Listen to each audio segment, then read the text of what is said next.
ICC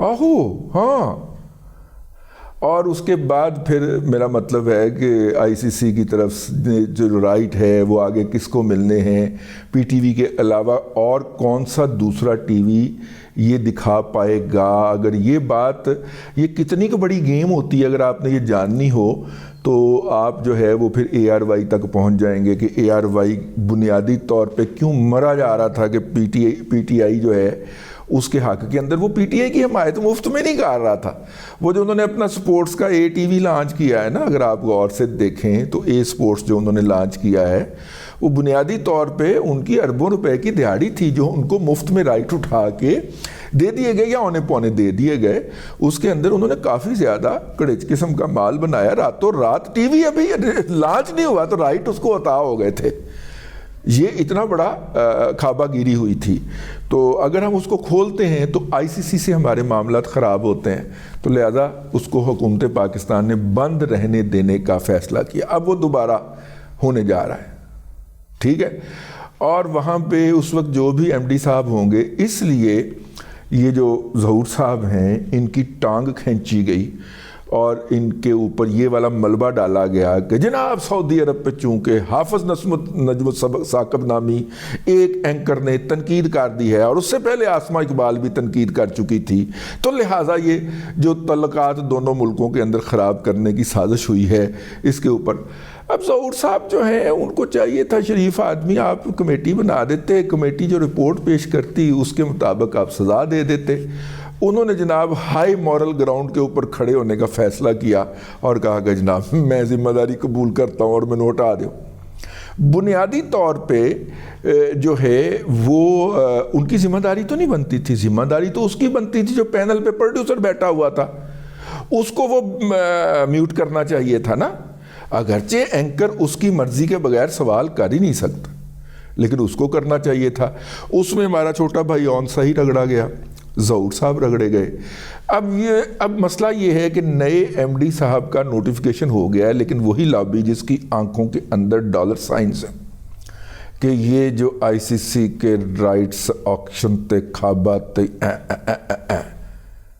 سمجھ گیا نا. آہو وہ نئے ایم ڈی کا بھی نوٹیفیکیشن نہیں ہونے دے رہی. اور جو پچھلے ہیں ہماری تو خواہش ہے کہ ظہور صاحب جو ہیں وہ کلین کیریئر کے آفیسر ہیں، اور اس لیول کے اوپر بندہ، سیکٹری لیول کے اوپر بندہ اتنا شریف ہو اس گریڈ میں جا کے، اور 5 وقت نمازی ہوئے یاد، بلکہ تہجد بھی پڑھدا ہوئے نال، اپنی دینی اور دنیاوی دونوں ذمہ داریاں، اور کمپیٹنٹ آفیسر. اور میرا مطلب ہے کہ ہمارے دوست وجاہت مسعود صاحب کے دہانے مبارک سے کبھی کسی کے لیے تعریف کا کوئی لفظ نکلا نہیں ہے ویسے بائی دا وے، ٹھیک ہے. اور وہ ظہور صاحب کے عاشق ہیں، جس کو کہتے ہیں کہ مطلب کہ اتنا اچھا اور کلین آدمی، اور پورا کیریئر ان صاحب کا کلین، اور آخر میں لگ گیا داغ یہ والا، ٹھیک ہے نا.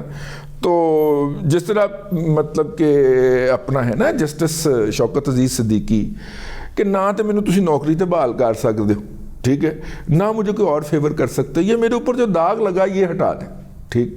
تو میں بھی یہی گزارش کروں گا مرتضیٰ سلنگی صاحب سے کہ اور تو آپ ان کو کچھ کر نہیں سکتے، کلین کیریئر کا بیوروکریٹ ہے وہ یار، تو کم از کم آپ یہ تو کر سکتے ہیں نا کہ ان کو ان کے کیریئر سے یہ جو داغ ہے یہ ہٹا دیں. اور داغ ہٹانے کا بہترین طریقہ یہ ہے کہ ان کو ان کے عہدے کے اوپر باعزت طور پہ بحال کیا جائے اور اس مافیا کا مکو ٹھپا جائے جو آئی سی سی کے رائٹ میں سے دیاڑی لگانے کے لیے انے واہ ظہور صاحب کے اوپر چھری چلا گئے، اور بلکہ اب بھی ان کو کچھ سکھ کے ساتھ بیٹھنے نہیں دیا جا رہا. تو بہرحال میں چونکہ میں اپنے ضمیر کے سامنے اپنے آپ کو قرض خواہ پاتا ہوں ظہور بھائی کی اس وجہ سے، تو میں نے کہا کہ میں یہ قرض اتار دوں.